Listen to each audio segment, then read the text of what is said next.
What's up, guys? It's Alex from Children of the Watch here to give you a quick spoiler instant reaction to Star Wars Visions The Duel. And I'll give some theories as well. But I think the most important thing to know, if you just watch Star Wars Visions and you're looking for things of like, okay, how do I process this? What does this mean? What is happening? Why are there First Order stormtroopers, Sith Lords? What is happening here? The first thing to know is that, number one, none of these stories from Star Wars Visions are considered canon. Really, these are just inspirations. All of these are inspired by Star Wars. They kind of place them all in the Star Wars galaxy, but none of them are actually considered canon. Now, if you're like me and the way your brain is wired, you can't help but think, okay, but how would it be connected to canon? And so we'll definitely talk about that right here. But just giving you my instant thoughts, because I literally just finished watching it. I thought this episode was really, really cool. It was a good idea to start Star Wars Visions off with this episode. They're not very long. It's about 17 minutes for this episode. And this was your pretty standard samurai film, but in the Star Wars universe. So it's something that we've seen before kind of in Clone Wars, even in Rebels, and now in The Mandalorian. We've seen these sorts of things before in the Star Wars galaxy, but I mean, this is obviously heavily inspired by Kurosawa films. And it was really, really cool. The thing that struck me, besides just the cool animation that was mostly in black and white with some things in colors like the lightsaber and some of the lights and stuff, was the music. I thought the music was really, really cool, and hopefully we get this music on Spotify or something that we can go back and listen to later. But if your brain is wired like me, you were trying to figure out, okay, when would this take place in the Star Wars galaxy if this was canon? We know that it's not canon, but if it was canon, when would it take place?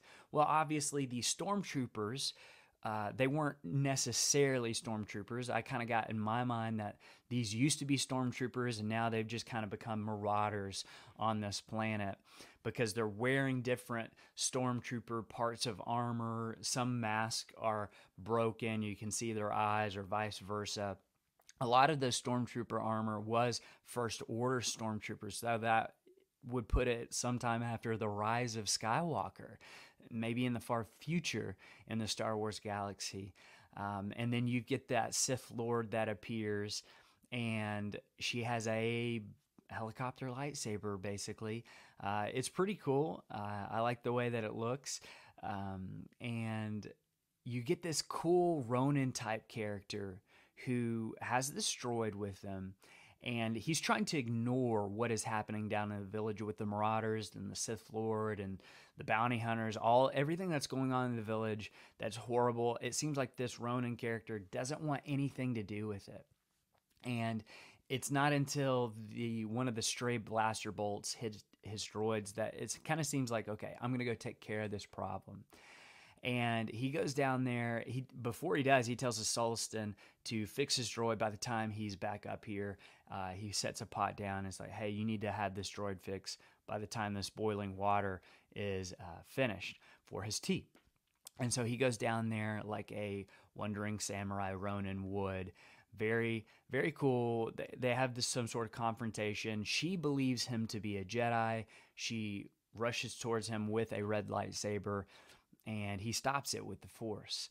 And then he reveals himself to have a red lightsaber as well, which would make him a Sith too. And I think that's a really cool concept that we're actually going to get to explore in an upcoming novel on October 12th that is inspired by the Duel. So if you like this story, they're definitely going to dive in deeper into this story.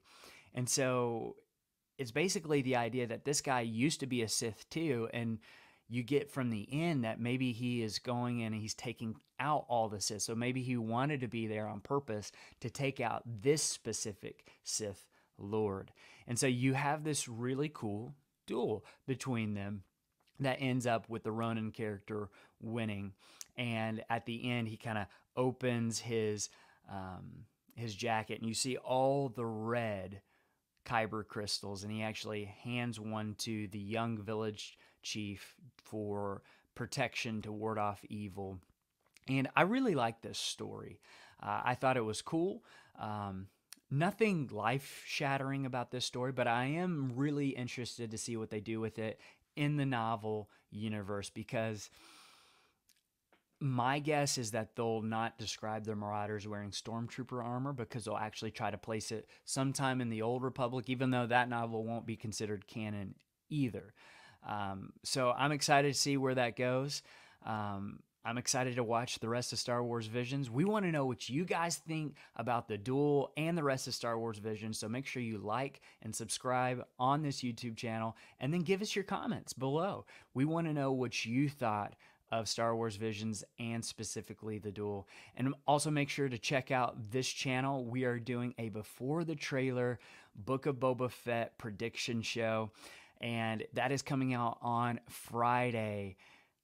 So make sure you're there for it, because it is incredible. If you're excited about the Book of Boba Fett, make sure you check that out. See you guys.